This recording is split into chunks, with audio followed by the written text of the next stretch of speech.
If you grew up as a Jehovah's Witness in the last 3 decades, you'll probably recognize this, My Book of Bible Stories. This book, released in 1978, is a collection of 116 Bible stories meant to be read to little children.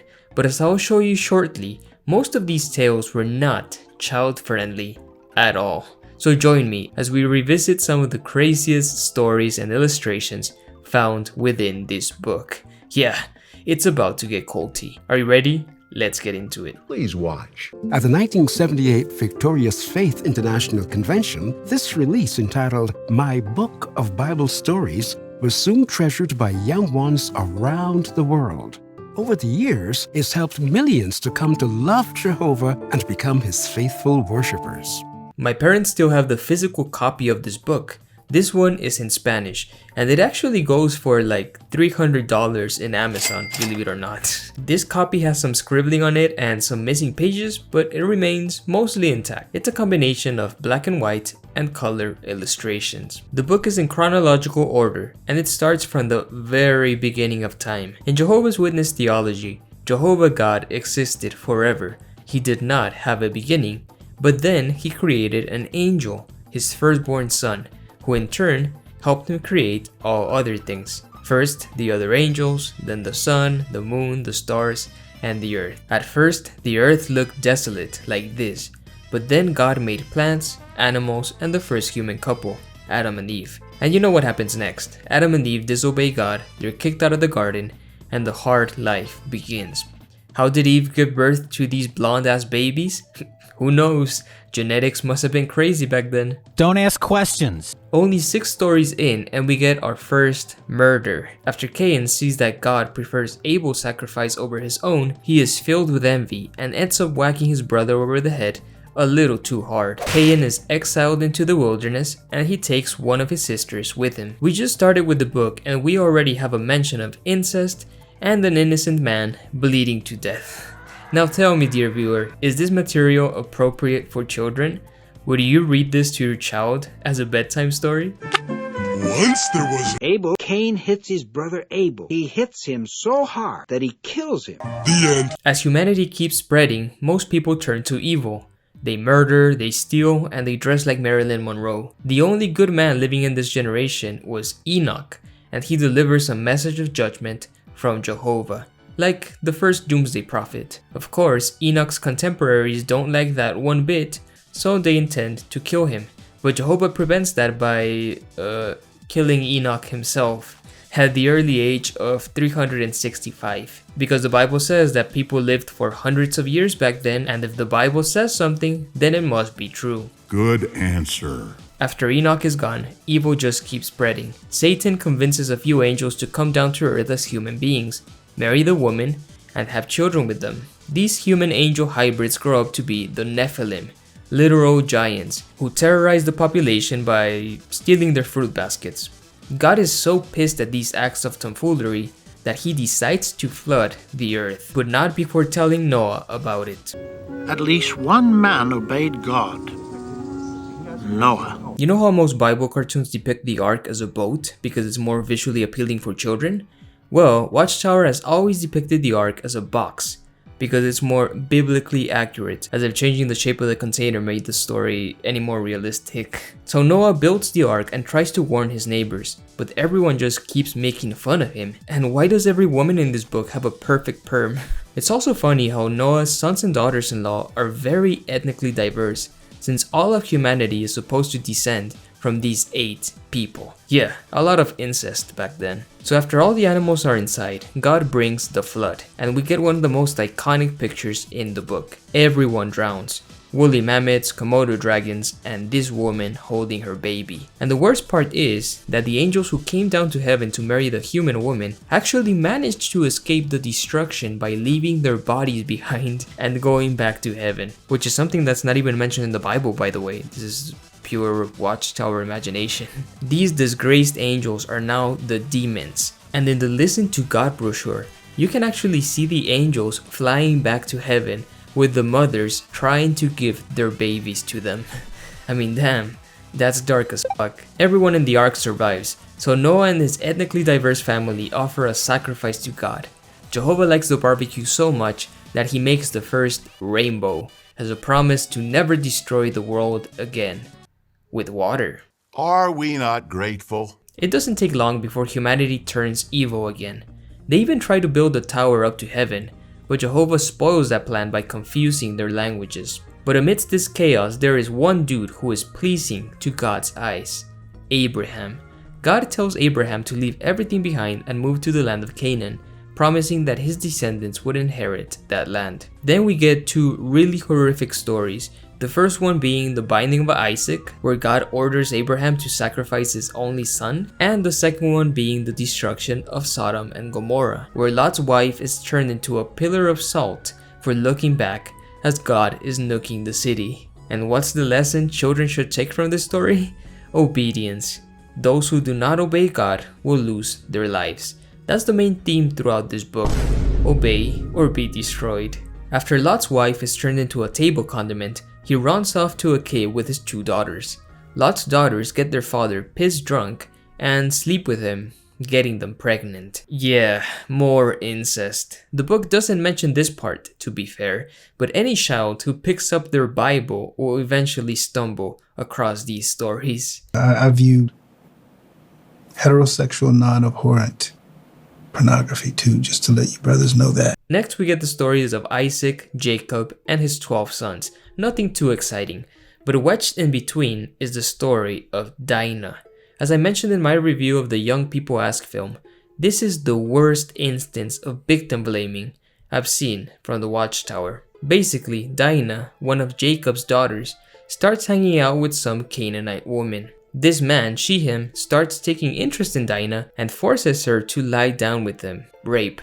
Shehem raped Dinah. This leads Jacob's sons to take revenge by killing all of the men in Shehem's family. But the book places all the blame on Dinah, saying that if she hadn't hung out with those worldly girls, none of this would have happened. And the Watchtower says that Shehem's actions were wrong because sex is only reserved for a married man and woman, not because Dinah was raped.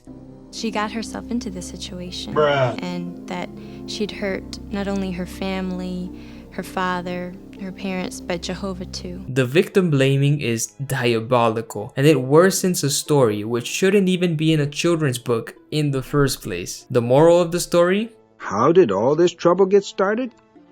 It was because Dinah made friends with people who did not obey God's laws.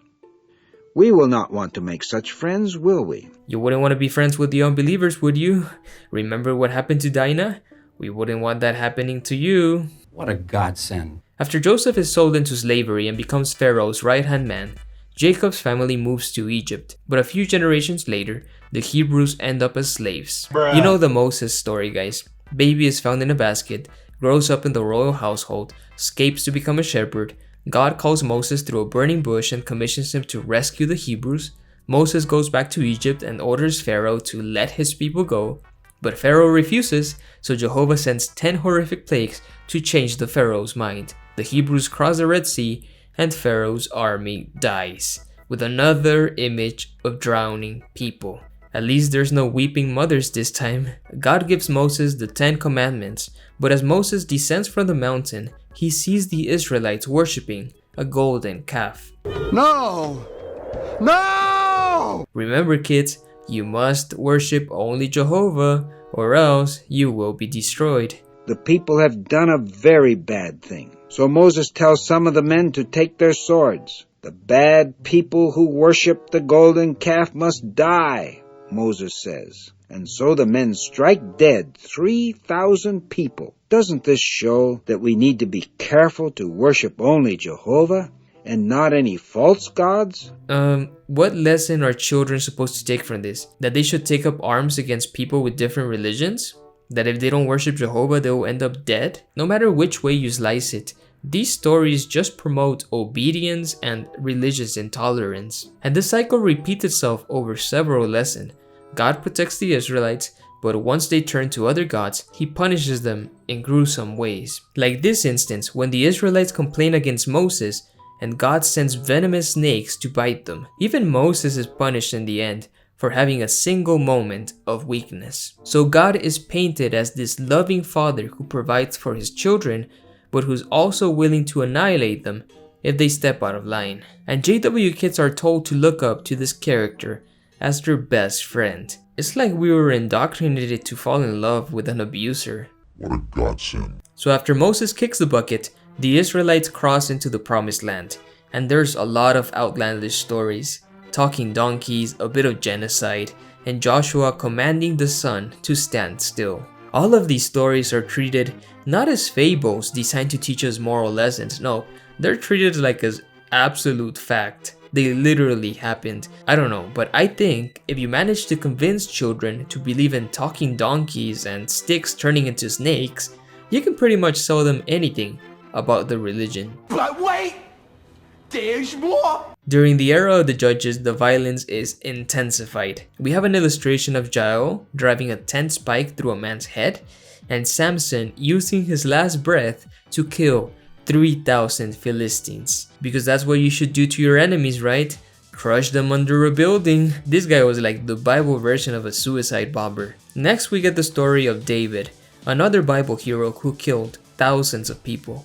We already covered his story in this film rebuttal. This man was like the Bible's version of the Punisher, and it doesn't take long before David screws up big time by sleeping with one of his soldiers' wives and having him killed in battle. So we have more mentions of adultery, incest, and rape in this children's book. First, Bathsheba's son dies. Then David's firstborn son Amnon gets his sister Tamar alone and forces his love on her. David's son Absalom is so angry about this that he kills Amnon. And they're so nonchalant about it too. Like, did the authors forget that they're writing for children? David's son Solomon is not much better.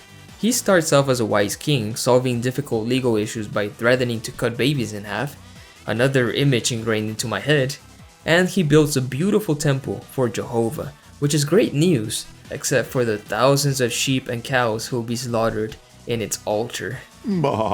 As Solomon grows older, he ends up marrying like 1,000 women, and his wives convince him to worship other gods. Solomon, did you not read my book of Bible stories? You know how this story ends, right? So this ends up dividing the kingdom in two, the kingdom of Israel in the north and the kingdom of Judah in the south.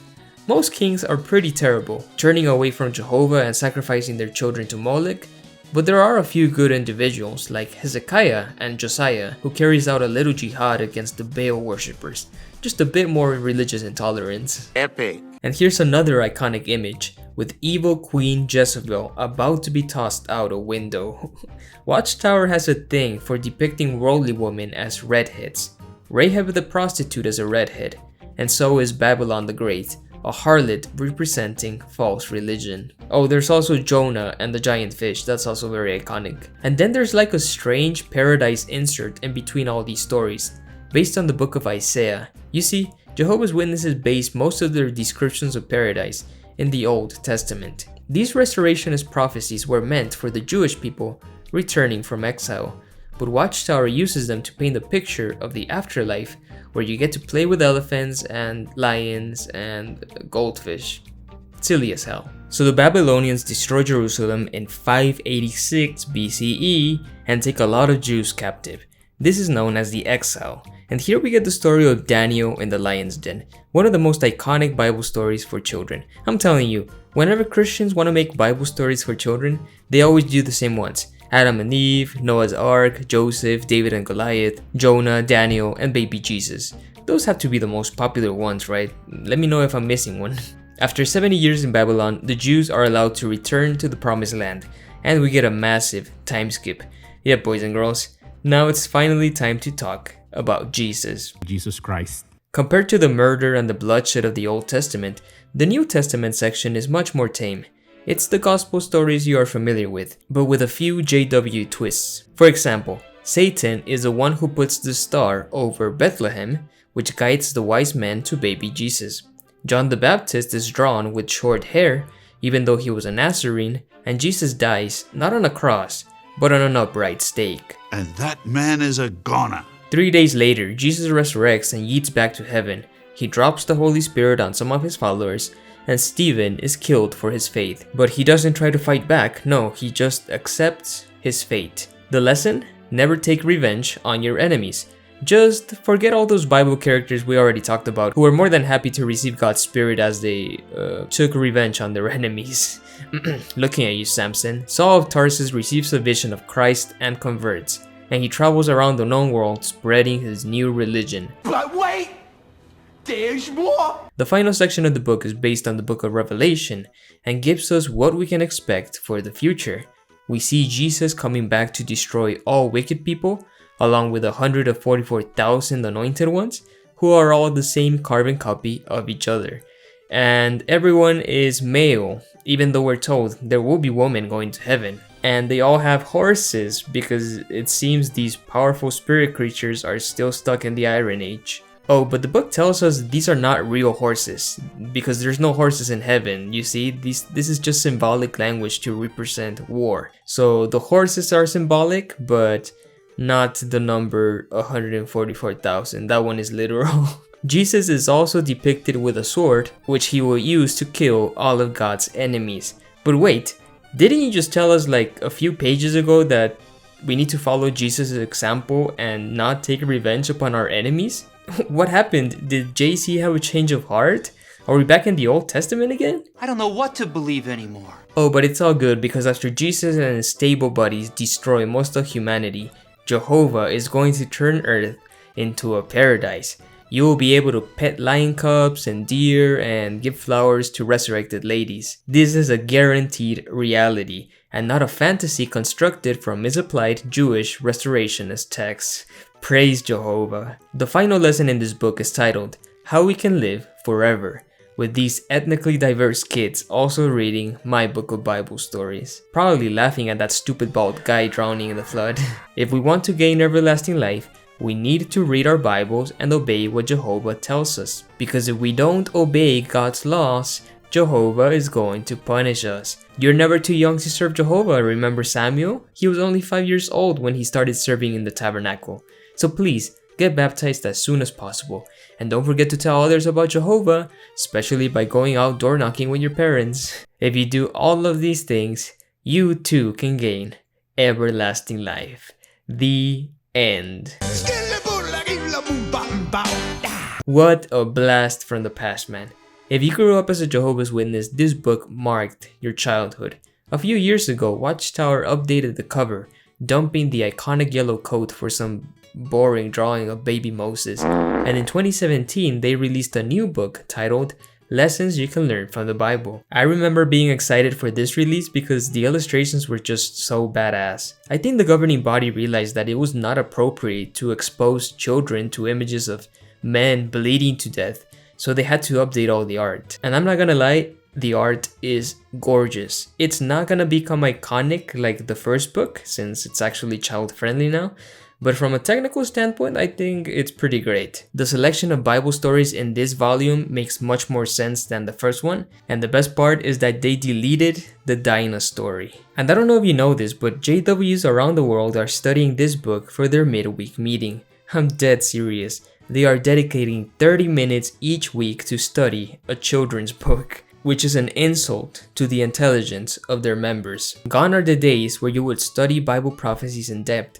like with that old Revelation book. You know, it may have been complete nonsense, but at least it used more advanced language than this. It pretended to be scholarly. It's like we're regressing here. When I saw my dad coming home from the meeting and carrying his book of Bible stories along with his songbook, I died a little inside.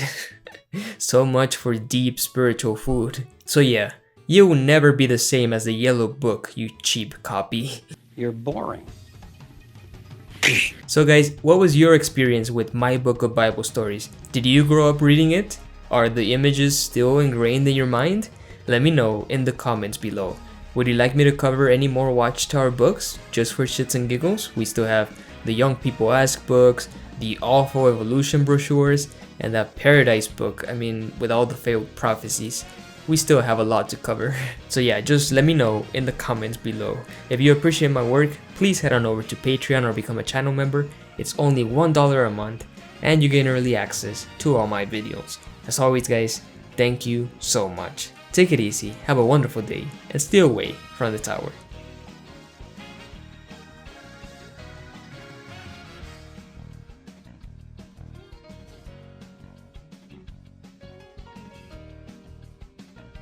Bah. Goodbye, little sheep.